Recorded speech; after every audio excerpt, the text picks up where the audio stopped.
Bismillahirrahmanirrahim. Assalamualaikum warahmatullahi wabarakatuh. Kawan-kawan, apa kabar semuanya? Sehat? Mudah-mudahan semuanya dalam kondisi sehat walafiat dan tentunya diberikan semangat yang tiada henti dalam mengikuti pembelajaran bahasa Indonesia.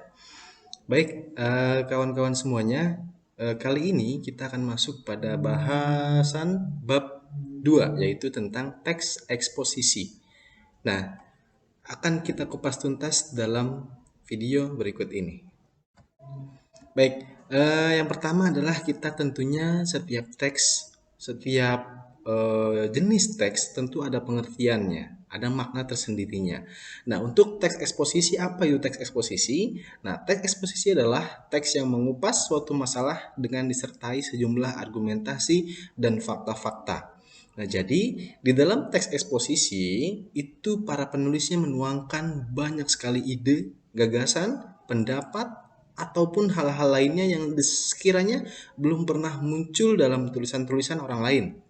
Nah, selain itu, eksposisi juga tidak hanya berupa tulisan, tapi juga ada yang berbentuk dengan sebuah percakapan. Nah, tanpa kita sadari bahwa dalam kehidupan sehari-hari, ketika kita berbincang, ketika kita mengobrol dengan teman-teman kita tentang suatu informasi yang memang belum diketahui oleh teman kita, itu adalah bentuk dari sebuah eksposisi. Nah, jadi dapat dipahami ya, bahwa teks eksposisi itu adalah teks yang berisikan menyampaikan informasi yang diperkuat dengan argumentasi serta pendukungnya adalah fakta-fakta. Oke, itu untuk pengertiannya. Lalu kemudian lanjut kepada contoh teks eksposisi. Nah, seperti apa ya contoh teks eksposisi? Nah, Bapak sajikan dalam PowerPoint ini bahwa ada sistem pendidikan Indonesia sudah beberapa kali mengalami perubahan dengan tujuan yang sama, yakni ingin menciptakan pendidikan nasional yang maju dan mampu bersaing sesuai dengan perkembangan zaman. Perubahan tersebut berhubungan dengan kurikulum yang digunakan dalam dunia pendidikan. Nah, dapat kita pahami ya, kalau kita baca selintas, ini adalah sebuah pernyataan yang memang ini adalah sumber utama masalahnya, ya. Jadi kalau dalam strukturnya ini dapat disebut sebagai tesis. Lalu kemudian kita lihat lagi di paragraf-paragraf selanjutnya. Ini ada perujukan ya, Kemendikbud, kemudian juga ada lagi yang lainnya dalam kurikulum 2013. Kemudian ini adalah argumentasi sekaligus fakta-fakta yang terdapat dalam teks tersebut. Ya, jadi kalau di sini ia berupa tesis, kemudian ini sampai sini paragraf 2, 3 sampai dengan 7 atau 6 ini adalah paragraf argumentasi, rangkaian argumentasi yang dimana isinya pendapat seseorang penulis yang dibantu dengan fakta-fakta yang kuat. Ya, jadi jangan lupa ketika menulis teks eksposisi kita harus mampu memberikan argumentasi yang kuat, juga dibantu dengan fakta yang akurat. Ya, jadi jangan sampai kita menjelaskan suatu hal, informasi yang penting, tapi tanpa ada argumentasi, tapi tanpa ada fakta. Nah, maka itu akan mengurangi kekuatan dari sebuah teks eksposisi yang akan kita buat. Begitu ya, ini contoh teksnya. Kemudian lanjut pada struktur teks eksposisi. Nah, struktur teks eksposisi itu ada 3. Ya, seperti tadi yang Bapak jelaskan ya, ada tesis. Nah, tesis itu tadi pada paragraf pertama, ya, berupa pengenalan isu, masalah, ataupun pandangan penulis secara umum tentang topik yang akan dibahasnya. Nah, tadi kan kalau kita kembali ke slide sebelumnya, nah di paragraf pertama ini merupakan pengenalan isu, ya, pengenalan isu suatu masalah yang ingin dikaji oleh penulisnya. Lalu kemudian penulisnya menuangkan rangkaian argumennya di paragraf kedua, 3, 4, 5, 6, 7 sampai seterusnya, baru diakhiri dengan penegasan ulang. Nah, untuk rangkaian argumen ini ya dikemukakan sejumlah fakta yang memperkuat argumen. Tentu tadi yang sudah Bapak jelaskan bahwa untuk memperkuat argumen kita, maka itu harus dibentuk atau harus dicari sebuah fakta, ya. Jadi jangan sampai argumen kita sudah bagus tapi tidak ada pendukungnya berupa fakta-fakta. Nah, maka dalam teks eksposisi fakta sangat dibutuhkan sekali. Lalu kemudian yang ketiga adalah penegasan ulang. Nah, untuk penegasan ulang ini, kawan-kawan, ini merupakan sebuah simpulan. Sebetulnya ini simpulan, tapi dalam penegasan ulang ini, kawan-kawan harus ada semacam saran dan rekomendasi. Artinya, ketika kita mengangkat sebuah isu, sebuah masalah, tapi tidak ada saran dan rekomendasi, maka eksposisi kita belum dapat dikatakan eksposisi yang kuat.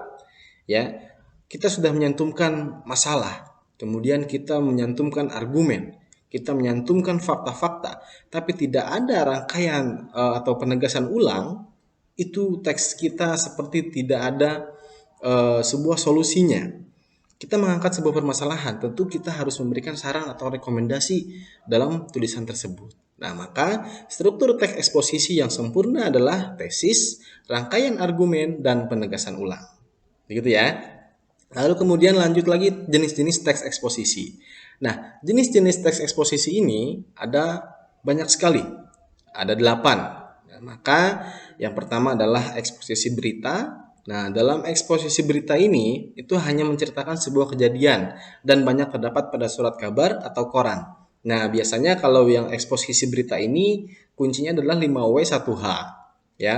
What, where, when, why, who. Nah, atau dalam bahasa Indonesianya adalah adik Simba.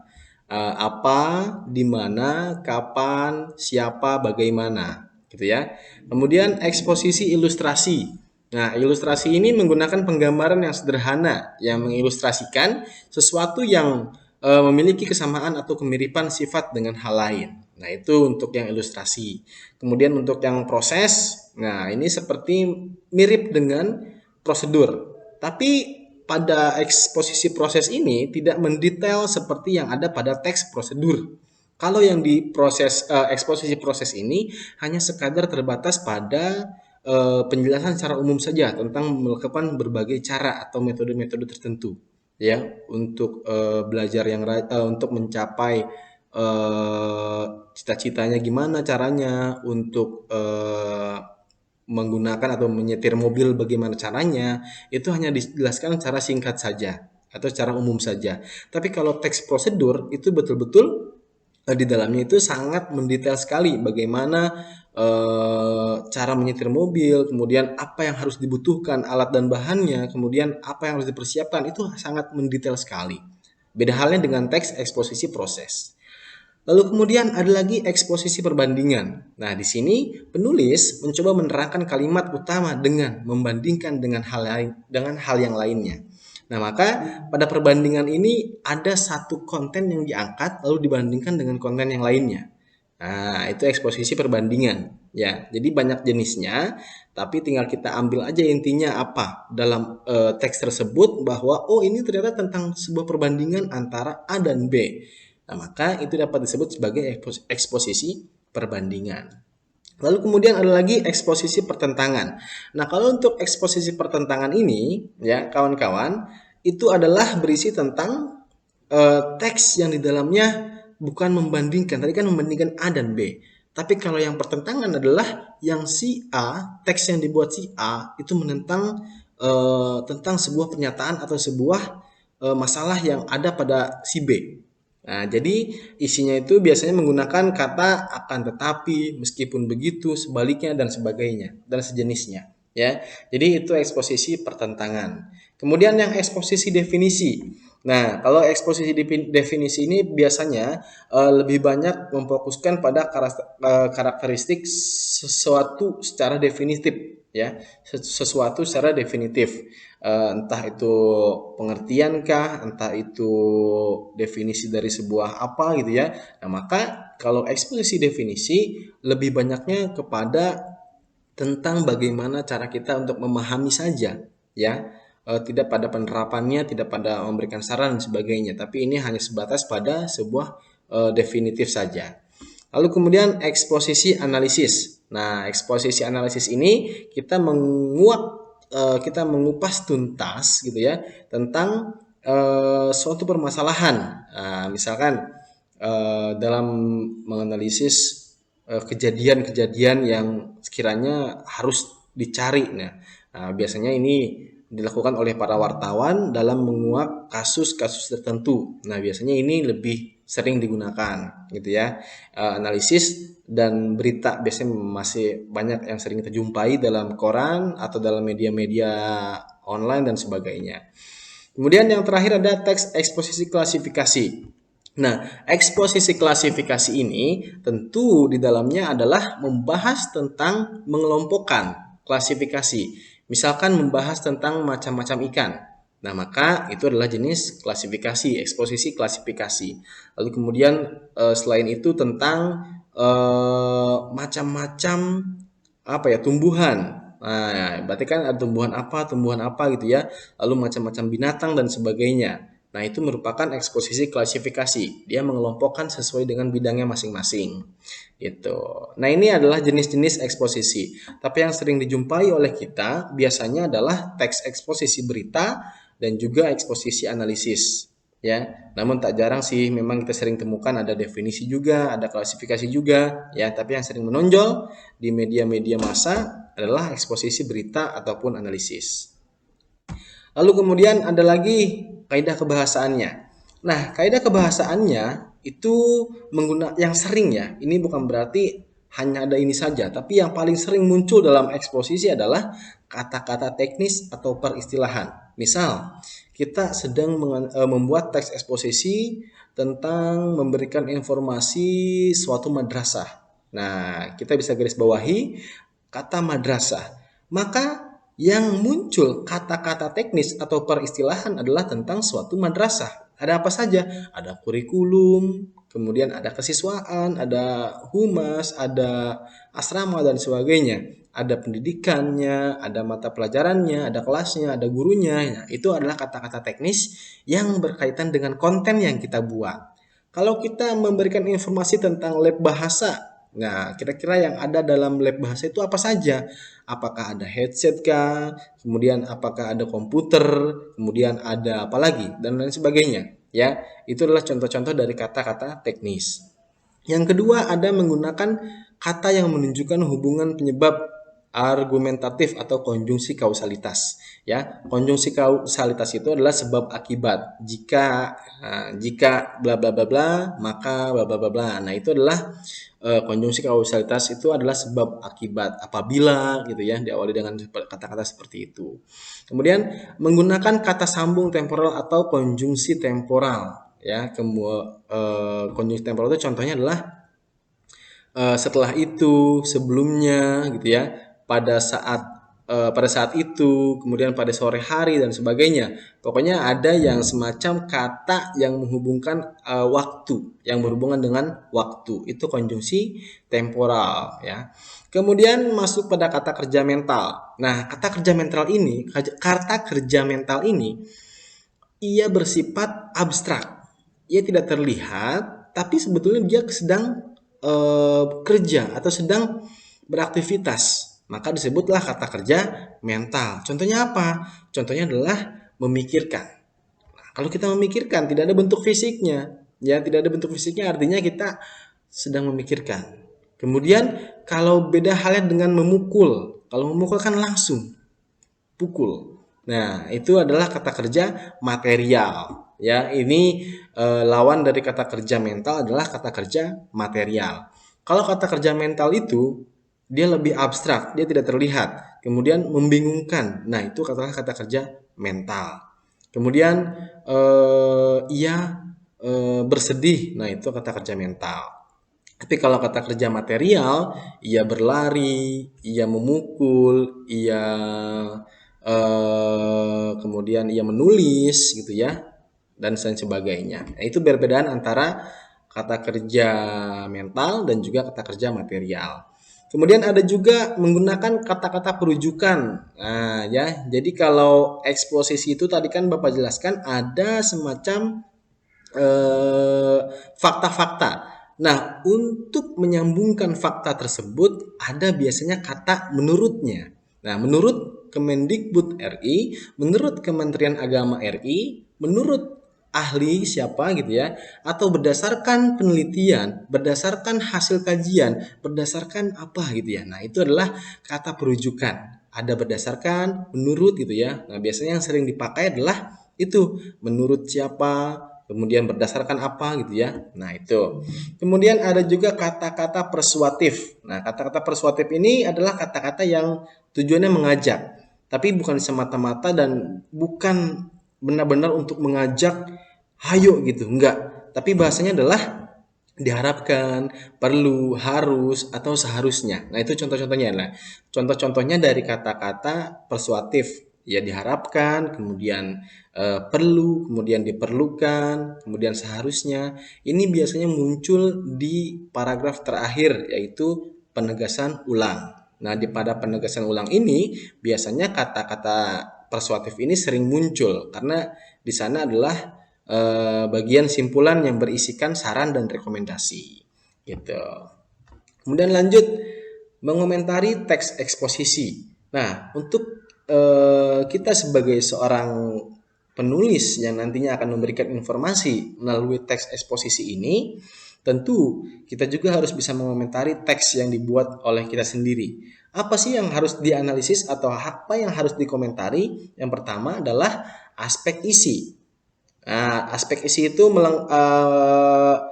apa saja dalamnya, ada unsur-unsur apakah sudah lengkap. Kemudian masalah yang dikemukakan itu apakah penting atau tidak. Kemudian argumennya logis atau tidak. Dan yang terakhir adalah fakta yang dikemukakan itu benar atau tidak. Nah, itu dari aspek isi. Kemudian pada aspek struktur penyajian.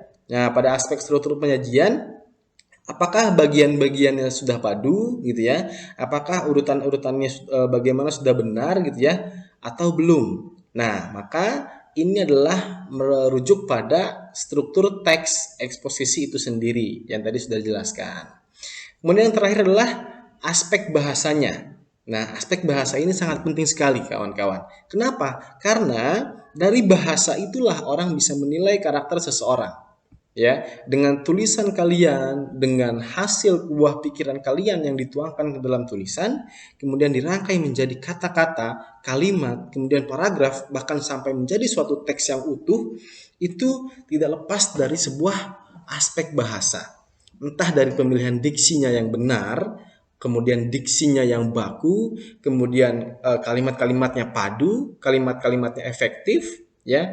Kemudian apakah kalimatnya sumbang atau tidak? Nah, itulah aspek-aspek bahasa yang paling sering orang nilai.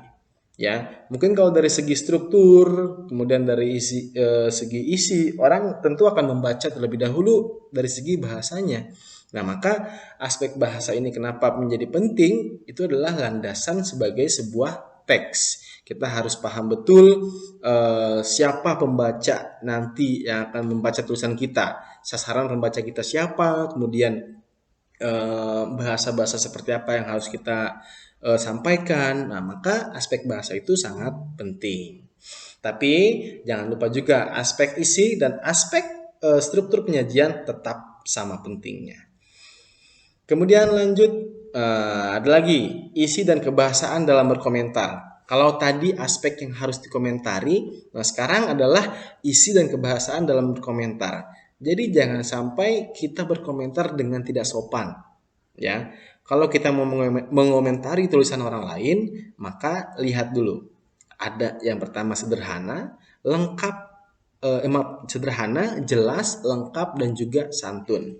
Ya, kalau mau mengomentari tulisan orang lain, berikan dengan bahasa yang sederhana, dengan sesopan mungkin, dengan sejelas mungkin, ya, dan juga lengkap. Jangan sampai ketika kita memberikan komentar kepada orang lain, kita sendiri nggak paham dengan apa yang kita sampaikan. Juga jangan sampai ketika kita mengomentari tulisan orang lain, kita tidak bisa memberikan sebuah solusinya. Ya, kalau bisa, kita bisa lebih baik lagi kalau misalkan kita selain mengomentari, kita pun memberikan sebuah solusi. Yang penting 4 hal tadi, sederhana, jelas, lengkap, dan juga santun. Gitu ya. Lanjut ke menganalisis teks eksposisi. Nah, kawan-kawan coba perhatikan model teks eksposisi terlebih dahulu. Ini kan untuk menganalisis teks eksposisi itu, nah, jadi kawan-kawan harus betul-betul memahami teks eksposisi yang dibacanya. Ya, biasanya kalau menganalisis teks eksposisi itu hanya pada struktur dan kaidah kebahasaan saja. Nah, tapi kalau lebih mendalam lagi, lebih mendalam kita menganalisisnya, lebih tajam kita menganalisisnya, kawan-kawan bisa menganalisisnya dari segi tadi yang sudah Bapak jelaskan, ada aspek isi, ada aspek isi, aspek struktur penyajian, dan juga aspek kebahasaan atau aspek bahasa. Ya, jadi yang mungkin biasanya hanya sekadar mencari kaidah kebahasaan atau mungkin hanya mencari struktur teks. Nah, kali ini silakan dibaca terlebih dahulu teks secara utuh, lalu kemudian analisisnya berdasarkan hal-hal yang tadi Bapak jelaskan, kayak aspek isi, aspek struktur penyajian, dan juga aspek bahasa. Kemudian dengan membaca teks laporan kita memperoleh paparan yang sejelas-jelasnya mengenai suatu hal, tetapi tidak sampai pada sikap-sikap tertentu ataupun tidak meyakini serta menyetujui maupun tidak menyetujui. Ya, jadi kita harus paham betul apakah teks yang kita baca itu atau teks yang kita buat itu fakta-faktanya kuat, akurat, sesuai dengan yang ada di lapangan gitu ya. Jangan sampai kita sendiri yang membuat teks eksposisi, tapi kita pula yang tidak memperkuat argumen kita dengan fakta-fakta. Jadi kita akan tercebur dalam lubangan yang kita buat sendiri, gitu. Kemudian, nah langkah-langkahnya. Terlepas dari langkah-langkah yang ada pada PowerPoint ini atau ada pada materi ini, kawan-kawan bisa membuat langkah-langkah sendiri. Nah, kalau misalkan bingung, nah maka inilah langkah-langkah yang sudah disiapkan. Langkah-langkahnya adalah yang pertama menentukan topik masalah. Tentu, setiap teks, apapun teksnya, tentu yang pertama adalah menentukan topik masalah. Itu sangat penting sekali. Kenapa? Karena kalau tidak ada topik masalah, apa yang akan kita bahas dalam teks eksposisi? Nah, tentu maka yang pertama adalah menentukan topik masalah. Lalu yang kedua ada menspesifikasikan topik ke dalam gagasan yang lebih terperinci. Nah, tadi kan sudah menemukan topik. Kalau topik itu kan pasti akan lebih umum, ya, akan lebih umum. Lalu kemudian sesuatu yang umum itu tinggal kawan-kawan rinci melalui gagasan-gagasan atau melalui kalimat-kalimat definisi, melalui kalimat-kalimat penguat atau argumentasi dari kawan-kawan semua. Kemudian digolongkan, diklasifikasikan, kemudian tentunya dibuat lebih rinci lagi. Kemudian mengumpulkan bahan. Nah, kalau tadi mungkin sudah dibuat sespesifik mungkin hal-hal yang akan dibahas atau hal-hal yang akan diangkat sebagai suatu masalah, lalu kemudian kawan-kawan tinggal mengumpulkan bahan terlebih dahulu. Ya, mengumpulkan bahan itu dari mana? Bisa dari internet, bisa dari kabar berita, bisa dari orang lain, bisa dari wawancara dan sebagainya. Ya, maka mengumpulkan bahan itu sangat penting sekali. Sekaligus mengumpulkan bahan untuk memperkuat argumen kawan-kawan. Yang keempat adalah mempertimbangkan sasaran pembaca. Nah, ini kan tadi sejalan dengan apa yang sudah Bapak jelaskan tadi toh, bahwa ketika kita menulis eksposisi, kita harus memperhatikan terlebih dahulu sasaran pembaca kita. Siapa nanti yang akan membaca tulisan ini kira-kira? Kita kan bisa melihat dari topiknya. Kalau sekiranya topiknya tentang kalangan remaja, ya maka bahasanya juga harus disesuaikan agar mereka lebih tertarik dengan tulisan yang kita buat. Nah, maka penting sekali mempertimbangkan sasaran pembaca. Kalau sasaran kita orang dewasa, maka topik yang seperti apa yang kita buat, ya, kemudian kebahasannya seperti apa yang kita tuliskan, gitu ya. Nah, maka sasaran pembaca sangat penting. Dan yang terakhir adalah mengembangkan kerangka ke dalam bentuk tulisan secara lengkap dan utuh. Tentu ya, kalau sudah terkumpul bahannya, kalau sudah banyak argumentasi, fakta-fakta, kemudian kita juga sudah yakin sasaran pembaca kita siapa, nah maka kita harus mengembangkan teks yang tadi sudah kita rancang atau kerangkanya sudah kita buat, kita kembangkan lagi kerangkanya menjadi teks yang utuh, lalu kemudian dibaca oleh khalayak umum. Gitu. Jadi jangan sampai berpikiran bahwa ketika membuat teks itu hanya untuk mendapatkan nilai saja. Tapi ketika membuat teks itu pertimbangkan bagaimana tulisan yang kita buat bermanfaat untuk orang lain, bermanfaat untuk sesama gitu ya. Minimal bermanfaat untuk lingkungan kita. Lingkungan kita kan biasanya ada di kelas, ada di sekolah, ataupun ada di eh, rumah-rumah kalian gitu ya. Jadi ini dia langkah-langkah menulis teks eksposisi. Kalau mungkin kawan-kawan ada langkah yang paling mudah untuk dibuat oleh kalian sendiri, silahkan saja. Tidak perlu berpedoman pada langkah-langkah yang tadi Bapak jelaskan. Tapi kalau misalkan memang kebingungan bagaimana cara membuatnya, bingung dari awal sudah apa dulu nih yang harus dikerjakan. Nah, maka ini adalah hal yang paling solutif. Langkah-langkah menulis teks eksposisi. Begitu kawan-kawan. Jadi cukup sekian tentang pembahasan teks eksposisi kali ini. Mohon maaf bila ada salah dan kekurangan, dan juga mohon maaf bila ada salah kata atau perbuatan yang kurang berkenan. Al-afu minkum. Terima kasih dan wassalamualaikum warahmatullahi wabarakatuh.